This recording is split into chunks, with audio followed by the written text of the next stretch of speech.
Hello friends, good morning. तर आजच्या दुपारच्या जेवणामध्ये मी बनवत आहे सोड्याचा भात.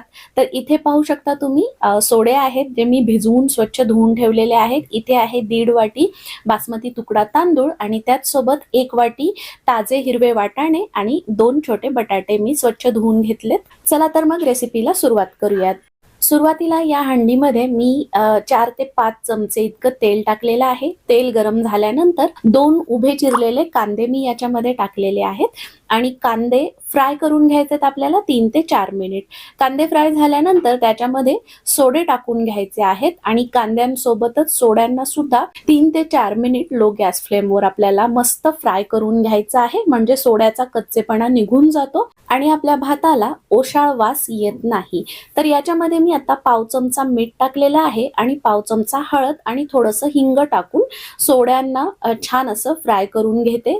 मीठ हळद याच्यामध्ये कोणतीही सुकी मासळी छान फ्राय करून घ्यायची. आता मी याच्यामध्ये एक टोमॅटो असं मोठं मोठं कापून टाकलेलं आहे.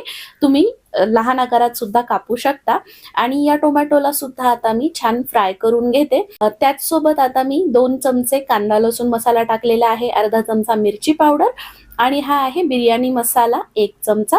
आता पावडर मसाल्यांसोबत टोमॅटो मी 2-3 मिनिट फ्राय करून घेणार आहे. तुम्ही पाहू शकता 2-3 मिनिटात टोमॅटो पूर्ण फ्राय झालेला आहे आणि मग मी त्याच्यामध्ये खोबरं, कोथिंबीर, आलं, लसूण याची पेस्ट टाकलेली आहे 2 चमचे. खोबरं मी ताजं खोबरं वापरलं होतं. त्याला 2-3 मिनिट फ्राय केल्यानंतर वाटाणा, शेंगदाणे आणि 2 कापलेले बटाटे मी टाकून घेतलेले आहेत मसाल्यामध्ये आणि त्याच सोबत 1.5 चमचा इतकं मीठ टाकलेलं आहे. संपूर्ण भाताचं मीठ टाकल्यानंतर मी भाज्यांना छान परतून घेतलं 2 मिनिट आणि त्यानंतर बासमती तुकडा तांदूळ जो मी भिजवून ठेवला होता 15-20 मिनिट, तर तो टाकून घेतलेला आहे आणि भाज्यांसोबत आता त्याला 2 मिनिट फ्राय करून घ्यायचं. 2 मिनिट फ्राय झाल्यानंतर त्याच्यामध्ये मी जवळपास 1.5 ते 2 ग्लास इतकं गरम पाणी टाकलेलं आहे. मसाले भातामध्ये नेहमी गरम पाणीच यूज करायचं.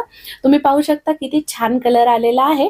आता याला हाय गॅस फ्लेमवर 2 ते 3 मिनिट मी छान खळखळून उकळी येऊन देणार आहे आणि त्याच्यामध्ये मी थोडासा लिंबाचा रस सुद्धा टाकलेला आहे. 2 ते 3 मिनिट हाय गॅस फ्लेमवर उकळल्यानंतर पाहू शकता तुम्ही पाण्याचं प्रमाण आता कमी झालेलं आहे आणि जेव्हा पाणी 70 ते 80% सुकतं त्यावेळेस आपल्याला याच्यावर झाकण ठेवायचंय आणि 10 मिनिट अगदी लो गॅस फ्लेमवर आपल्याला भाताला वाफ काढून घ्यायची आहे. तर पहा 10 मिनिटांनंतर तुम्ही पाहू शकता आपला वाटाणा सोड्याचा भात किती मस्त झालेला आहे. ही रेसिपी तुम्ही नक्की ट्राय करा. व्हिडिओ शेवटपर्यंत पाहिल्याबद्दल खूप खूप धन्यवाद. रेसिपी आवडली असेल तर व्हिडिओला लाईक नक्की करा आणि शेअर सुद्धा